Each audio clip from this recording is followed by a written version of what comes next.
என் மேல ஒரு track mark இல்லாம 23 வருஷம் எவனாவது இருக்கா கேட்டு பாருங்க. இப்பதான் ரவி மோகன் மாத்திருக்காரு. முன்னாடி அவருடைய பேரு ஜெயம் ரவியா இருந்தது. இப்பெல்லாம் நல்லா தான் இருந்தாரு. ஆஃப்டர் ரவி மோகன் மாத்தினதுக்கு அப்புறமா நிறைய இஷ்யூஸ் பார்க்க முடியுது. இந்த பெயர் மாற்றத்துல ஏதாவது பிரச்சனைகள் இருக்கா சார்? ஆமாங்க.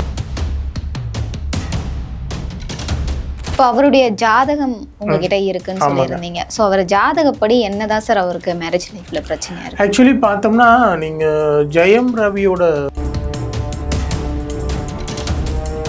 பணத்துக்காக நடிக்கிறது, தேவைக்காக நடிக்கிறது, தேவைக்காக பயன்படுத்திக்கிறது, இந்த மாதிரி ஆட்களை வந்து அவர் எப்பவுமே அவாய்ட் பண்ணிடுவார். இவர் வந்து பணம் தான் முக்கியம் அப்படின்ற மாதிரி கேரக்டர் கிடையாது. அந்த அன்பு, பாசம், மனித நேயம் அந்த மாதிரியான கேரக்டர். அதனாலதான் இப்ப பிரச்சனை. அவங்க ஒய்ஃபா இருக்காங்களே ஆர்த்தி, அவங்களோட ஜாதகம் சரியில்லாத ஜாதகம். இன்னைக்கு பேசின வீடியோல என்ன சொல்லியிருக்காரு அப்படின்னா, அவங்களுடைய மனைவி ஆர்த்தி அவர்கள் வந்து பிளாக் மேஜிக்லாம் எனக்கு பண்றாங்க, அந்த எஃபெக்ட் எனக்கு வந்து நான் ரத்த வாந்தி எடுக்கிறேன், வாமிட் வருதுன்ற மாதிரி எல்லாம் சொல்லியிருக்காரு.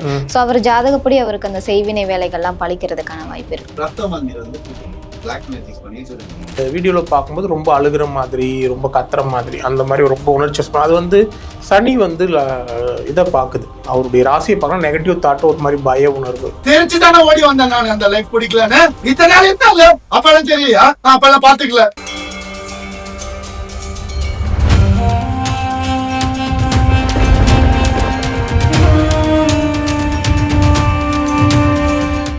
யூ தமிழ் பக்தி நேயர்களுக்கு வணக்கம். இன்றைய நேர்காணல்ல பிரபல ஜோதிடர் ஆம்பூர் வேல்முருகன் அவர்கள் இணைஞ்சிருக்காங்க. பேசலாம். வணக்கம் சார். வணக்கங்கம்மா. சார், இப்போ பார்த்தோம்னா ரவி மோகன் அவர்களுடைய இஷ்யூ சோஷியல் மீடியாவில் ரொம்பவே வைரலாக போயிட்டுருக்கு இல்லையா?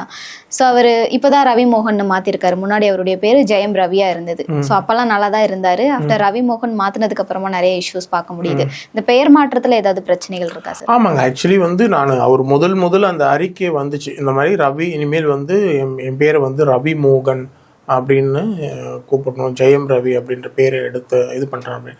அப்போவே நான் ஃபேஸ்புக்லேயே, வாட்ஸ்அப்பில் எல்லாத்துலேயுமே ஸ்டேட்டஸ் போட்டேன். ஏன் அப்படின்னா அவரோட ஜாதகப்படி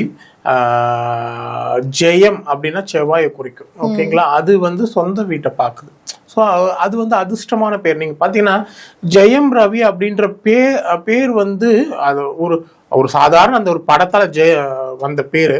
ஓகேங்களா? அது அப்படியே கூட்டிகிட்டு போயிட்டு எங்கேயோ அதுக்கப்புறம் நிறைய வெற்றிகள் வந்திருக்கும். ஓகேங்களா? ஸோ அந்த ஜெயம் ரவின்ற பேர் வந்து நல்ல இதுவான பேரு, ஜாதகத்துக்கு வந்து அதிர்ஷ்டமான பேரு. நமக்கு கிடைச்ச ஜாதகப்படி ஜெயம் ரவின்ற பேர் ரொம்ப அதிர்ஷ்டமான பேர். ரவி மோகன்றது இழப்புகளை, பிரச்சனைகளை எல்லாத்தையும் தரக்கூடியதா இருக்கும். கண்டிப்பா. இப்போ அவருடைய ஜாதகம் உங்ககிட்ட இருக்குன்னு சொல்லியிருந்தீங்க. ஸோ அவர் ஜாதகப்படி என்னதான் சார் அவருக்கு மேரேஜ் லைஃப்ல பிரச்சனையா இருக்கு? ஆக்சுவலி பார்த்தோம்னா நீங்க ஜெயம் ரவியோட ஜாதகத்தை நான் பார்த்த வரைக்கும் அவரோட கேரக்டர் வந்து ரொம்ப நல்ல கேரக்டர். அதாவது வந்து நல்லவன் தான் எளிதில் வீழ்த்தப்படுவார்கள். நல்லவர்கள், நேர்மையானவர்கள், நீங்க வந்து சாதாரணமா இங்க எல்லாருமே நல்லவங்க கிடையாது. நீங்க எப்படி நம்ம சின்ன வயசுல இருந்து வளர்க்குறோமோ, நம்ம ஜாதகப்படி பார்க்கும்போது நமக்குன்னு ஒரு கேரக்டர் இருக்கு. அதுக்கப்புறம் நமக்கு வரக்கூடிய நம்ம அப்பா அம்மா வளர்க்கக்கூடிய, சொல்லிக் கொடுக்கக்கூடிய இதுவே அவரோட ஜாதகப்படி அப்பானாலையும் அம்மானாலும் 2 பேர்னாலையும் நல்ல யோகம் இருக்கு. அதுல பிரச்சனை இல்லை. ஏன்னா இவர் என்ன நினைக்கிறாரோ அதை செய்யக்கூடியவர்கள் அவங்க ஃபாதர் அண்ட் மதர் அப்படின்ற மாதிரி இருக்கு. ஆனா இவரோட கேரக்டர் பொறுத்த வரைக்கும் ரொம்ப நல்லவர். அதாவது வந்து ஓப்பன் டைப்பு, நேர்மையானவர், ஓப்பன் டைப்பு, யார பொதுநலவாதி. அதாவது வந்து மற்றவங்க வந்து சுயநலத்துக்காக யூஸ் பண்ற கேரக்டர் கிடையாது. ஓகேங்களா? அவருக்கு இது வரைக்கும் நடந்த தசாபுத்திகளும் அந்த ராகு திசை தான் போயிட்டு இருந்தது. ராகு திசை எல்லாமே அவருக்கு நல்லா தான் இருந்திருக்கு. ராகு திசையில நல்ல பீக்ல கொண்டு போய், கடக ராகு வந்து எப்பவுமே பீக்ல கொண்டு போய் விடும். அது மாதிரி ராகு திசையெல்லாம் அவருக்கு நல்ல பீக்ல தான் கொண்டு போய் விட்டுருக்கு. நிறைய படங்கள் விட்டு அவரு அந்த இன்டர்வியூல சொன்ன மாதிரி இப்போ விஜய்னா அஜித், தனுஷ்னா சிம்பு இப்படின்ற அந்த மாதிரி போட்டி இல்லாத வந்த ஒரு ஆள். அவருக்குன்னு ஒரு நேமு, அவருக்கு அந்த எம் குமரன் சன் ஆஃப் மகாலட்சுமியில நடிச்ச பின்னாடி லேடிஸ் ஃபேன்ஸ் வந்து ரொம்ப ஜாஸ்தி. ஓகேங்களா? எல்லாருமே பெரியவங்கல இருந்து சின்னவங்க வரைக்கும் அவ்வளவு ஃபேன்ஸ் ஜாஸ்தி.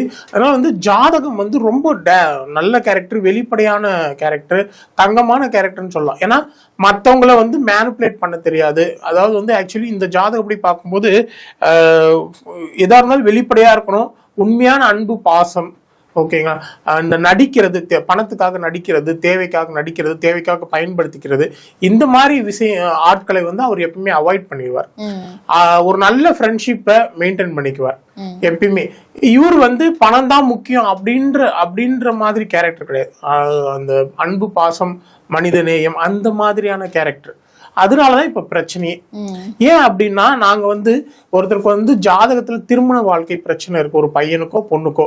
சோ அப்போ வந்து இந்த மாதிரி, அதாவது வந்து இப்போ ஜெயம் ரவி மாதிரியான ஒரு ஜாதகத்தை வந்து அந்த பொண்ணுடைய பையனுடைய, அந்த பொண்ணுக்கு படி டைவர்ஸ் இல்ல மேரேஜ் பிரச்சனை, இந்த மாதிரி ஜாதகத்தை சேர்த்தோம்னா அந்த பொண்ணுக்கோட ஜாதகப்படி வர்ற பிரச்சனையும் இவர் வந்து அன்பு பாசம் காமிச்சு சரி பண்ணிடுவார். ஓகேங்களா. அந்த மாதிரி அது எவ்வளவு பிரச்சனை தான் விடு நான் அப்படின்ற மாதிரி சரி பண்ணிட்டு போகக்கூடிய ஜாதகம்.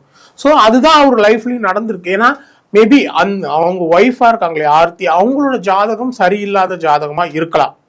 ஓகேங்களா. பட் இந்த ஜாதகம் வந்து அவங்க டாமினேட்டடா இருந்தாலும், அவங்க பணத்துக்காக நிறைய விஷயம் பண்ணாங்க, எனக்கு இந்த மாதிரி பிரச்சனைகள்லாம் இருக்குது அப்படின்னா, இந்த மாதிரி ஜாதகம் என்ன பண்ணா முடிஞ்ச வரைக்கும் சரி ஓகே, நமக்குன்னு ஒரு ஃபேமிலி இருக்கு, அவங்க பண்றது பண்ணிட்டோம், நம்ம வேலையை பார்ப்போம் அப்படின்ற மாதிரி இருக்கும். அது வந்து ஒரு லிமிட்டுக்கு மேல போகும்போது வெடிச்சிடும். ஓகேங்களா. இப்ப எல்லாமே நீங்க நம்ம ஒருத்த வந்து என்ன சொல்றது, ஒரு மரத்துல காய் இருக்குதுன்னா சும்மா பிடிங்கிட்டே இருந்தா அது மட்டும் எத்தனை நாளைக்கு காய்க்கும்? ஓகேங்களா. அந்த மாதிரி தேவைக்கு மட்டும் நம்ம யூஸ் பண்ணிட்டே இருக்கும்போது ஒரு நேரம்னாலும் அந்த ஒரு நேரம் வெறுப்பு வந்துடும் இல்லையா. அந்த வெறுப்பு தான் உண்மையா சொல்றேன். எனக்கு தெரிஞ்சு ஜெயம் ரவியோட ஜாதகம், ஏன்னா என்கிட்ட அவரோட பணமே நான் சம்பாதிக்கிற பணம் என் கண்ட்ரோல்ல இல்லை அப்படின்னு சொல்லியிருக்காரு. ஸோ இவர் பணத்தை வந்து பெருசா பார்க்காத மனிதனால எல்லாமே சரி ஒய்ஃப் இருக்கா பாத்துக்குவா அப்படின்ற மாதிரி அங்க நம்பி இது பண்ணியிருக்காங்க. ஸோ இப்படி ஜாதகத்தை பார்க்கும்போது மேபி அவங்க வந்து அவங்களுக்கு இவர் என்ன சொல்றது, நம்ம ஜெயம் ரவியோட ஜாதகம் மத்தவங்க தேவைக்கு இவர் யூஸ் ஆகக்கூடிய ஜாதகம் தான். அப்படின்னா அவங்க நல்லா யூஸ் பண்ணியிருக்காங்க. அவங்க மனைவியோட ஜாதகம் ரொம்ப சுயநலமான இருக்கிற கேரக்டராகவும், இவர்கிட்ட வந்து பணத்துக்காக, இவருடைய இவருடைய பணத்துக்காகவும் இவருடைய பிரபலத்துக்காகவும் தான் அவங்க இருக்கிற மாதிரி தான் தோணுது. ஓகே. இப்போ கெனிஷா வந்து நேத்து ஒரு வீடியோ ரிலீஸ் பண்ணியிருந்தாங்க. அதுல வந்துட்டு சோசியல் மீடியால ரொம்பவே அவங்கள அட்டாக் பண்ற மாதிரியான விஷயங்கள் நடக்கவும் ரவி மோகன் அவர்களே சொல்லியிருக்காரு, இன்னைக்கு வீடியோல கெனிஷா போயிட்டாங்க, எங்க இருந்தாலும் நல்லா இருக்கட்டும் அப்படின்னு சொல்லியிருக்காரு இல்லையா. இதுக்கப்புறம் ரவி மோகன் அவர்கள் மனைவியோட சேர்ந்து வாழ்றதுக்கான அமைப்புகள் அவருடைய ஜாதகத்துல இருக்கா? இல்லைங்க. நீங்க வந்து ஒரு இவரோட ஜாதகப்படி சொல்ற யாரு ஜெயம் ரவியோட ஜாதகப்படி பார்க்கும் பொழுது மன்னிக்கிற மனசு உண்டு. அதாவது வந்து தெரியாம செய்யற தப்புக்கு தெரிஞ்சே தன்னை யாரும் பயன்படுத்திக்கிறாங்கன்னா அப்படியே ஒரேடியா ஒதுங்கி போயிடுவாங்க. ஓகேங்களா. ஆனா இவரோட ஜாதகத்துல மேரேஜ் லைஃப் பிரச்சனைன்ற மாதிரி இல்ல. இரண்டாம் திருமணம் உண்டுன்னு காமிக்குது தவிர மேரேஜ் லைஃப் பிரச்சனை அப்படின்ற மாதிரி காமிக்கல. மேரேஜ் லைஃப் ஏன் பிரச்சனைனா, அவருக்கு வந்து இவர் வந்து ரொம்ப நல்லவராகவும் பொதுநலவாதியாகவும் யாருக்கும் கெடுதல் பண்ணாத ஒரு கேரக்டராகவும் இருக்கிறதுனால, மற்றவங்க அவங்க ஒய்ஃப்னு இவர் அதிகமா அவங்க மேல பாசம் வச்சதுனால அவங்க வந்து பணத்துக்காக மட்டும் பழகுறாங்க, அப்படி நம்ம கூட இருக்கிறாங்க, நம்மளை யூஸ் பண்ணிக்கிறாங்க, நம்மள வந்து நம்ம பசங்க கிட்ட இருந்தும் பிரிக்கிறாங்க அப்படின்லாம் வரும்போது திரும்ப அது ஒன்னா சேர்றதுக்கு, இவரோட ஜாதகப்படி ஒன்னா சேர்றதுக்கு வாய்ப்பு இல்லை. ஏன் அப்படின்னா, இந்த ஜாதகம் ஒரு தடவை, அதாவது வந்து ஒரு முடிவு எடுக்கிறதுக்கு ரொம்ப யோசிக்கும், ரொம்ப பயப்படும், சமூகத்துல இருக்கிற விஷயங்களுக்கு வந்து ரொம்ப விட்டு கொடுத்து போகும். ஆனா ஒரு லிமிட்டுக்கு மேல வெடிக்கும் போது அது வந்து ஒரேடியா இல்ல தேவையே இல்லைன்னு அளவுக்கு அதிகமா திங்க் பண்ணி முடிவு பண்ணிட்ட தான் வெளியே வருவாங்க. அதனால வந்து இது திரும்ப சேர்றதுக்கு வாய்ப்பு இல்லை. அப்படியே சேர்ந்தாலும் திரும்ப பிரச்சனை தான் போய் முடியும். ஆனா இவரோட ஜாதகப்படி 2வது திருமணத்துக்கான வாய்ப்புகள் ரொம்ப அதிகமா இருக்கு. ஓகே, செகண்ட் மேரேஜ்க்கு வாய்ப்பு இருக்கு. ஓகே, இன்னைக்கு பேசின வீடியோல என்ன சொல்லியிருக்காரு அப்படின்னா, அவங்களுடைய மனைவி ஆர்த்தி அவர்கள் வந்து பிளாக் மேஜிக்லாம் எனக்கு பண்றாங்க, அந்த எஃபெக்ட் எனக்கு வந்து நான் ரத்த வாந்தி எடுக்கிறேன், வாமிட் வருதுன்ற மாதிரி எல்லாம் சொல்லியிருக்காரு. சோ அவர் ஜாதகப்படி அவருக்கு அந்த செய்வினை வேலைகள்லாம் பழிக்கிறதுக்கான வாய்ப்பு இருக்கு சார். கன்னி ராசிங்க 7ஆம் வீட்டுல சனி, கண்டக சனி போகுது. கண்டக சனி போகும் பொழுது அது மட்டும் இல்லாம இவருக்கு வந்து சந்திரன் வந்து பாதகாதிபதி. சோ இந்த கனெக்ஷன் வரும் பொழுது செய்வினைக்கான பாதிப்புகள் வருவதற்கான வாய்ப்புகள் இருக்கு.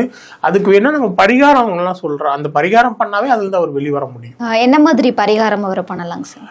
அவர் வந்து இந்த செய்வினை தோஷம், அப்புறம் வந்து இப்ப இருக்கிற பிரச்சனைகள், ஏன்னா ஒரு இதில் அந்த வீடியோவில் பார்க்கும்போது ரொம்ப அழுகிற மாதிரி, ரொம்ப கத்துற மாதிரி, அந்த மாதிரி ரொம்ப உணர்ச்சி. அது வந்து சனி வந்து இதை பார்க்குது, அவருடைய ராசியை பார்க்கணும், நெகட்டிவ் தாட், ஒரு மாதிரி பய உணர்வு, அந்த மாதிரியான விஷயங்கள்லாம் ஏற்படும். அதே மாதிரி இந்த செய்வினை தோஷம் அந்த மாதிரி வச்சிருக்காங்க அப்படின்னா அதுக்கான பரிகாரம் அப்படின்னு பார்க்கும்போது கூத்தனூர்ல சரஸ்வதி கோயில் இருக்குங்க, ஓகேங்களா, தஞ்சாவூர் பக்கம் நினைக்கிறேன், கூத்தனூர் சரஸ்வதி கோயில். அந்த கோயிலுக்கு வந்து இவர் போயிட்டு எள்ளு உருண்டை, அப்புறம் மோர், அப்புறம் பச்சை பயிர் சுண்டல், இது எல்லாத்தையும் எடுத்துட்டு போயிட்டு அங்க கையில் வச்சுட்டு இருக்கலாம். அப்புறம் இவர் பேர் இவர் நட்சத்திரத்துக்கு அர்ச்சனை பண்ணிட்டு அதை இவர் சாப்பிட்டுட்டு மினிமம் ஒரு 9 பேருக்கு தானம் பண்ணணும். அங்கிருந்து வரும்போது ஒரு சரஸ்வதி போட்டோ வாங்கிட்டு நேராக வீட்டுக்கு போயிட்டோம். இது ஒரு பரிகாரம். 2வது பரிகாரம்னா ஒரே நேர்கோட்டில் நரசிம்மர் கோயில், விழுப்புரம் பக்கத்தில் இருக்கு 3 நரசிம்மர் கோயில், சிங்கிரி கோயில், பூவரசன் குப்பம், பரிக்கல். இந்த கோயிலுக்கு அவர் வந்து ஒரு ஞாயிற்றுக்கிழமை இல்லை சுவாதி நட்சத்திரத்தை அன்னைக்கு போயிட்டு ஒரு 3 மாசம் போகணும். அப்படி போனாவே இந்த இவருக்கு இருக்கிற செய்வின தோஷம், இப்ப இருக்கிற அனைத்து பிரச்சனைகள்ல இருந்தும் அவருக்கு ஒரு தெளிவு வந்துடும். கண்டிப்பா சார், ஜோதிடம் சார்ந்த நிறைய விஷயங்கள் பகிர்ந்துக்கிட்டீங்க. நன்றி. நன்றிங்கம்மா.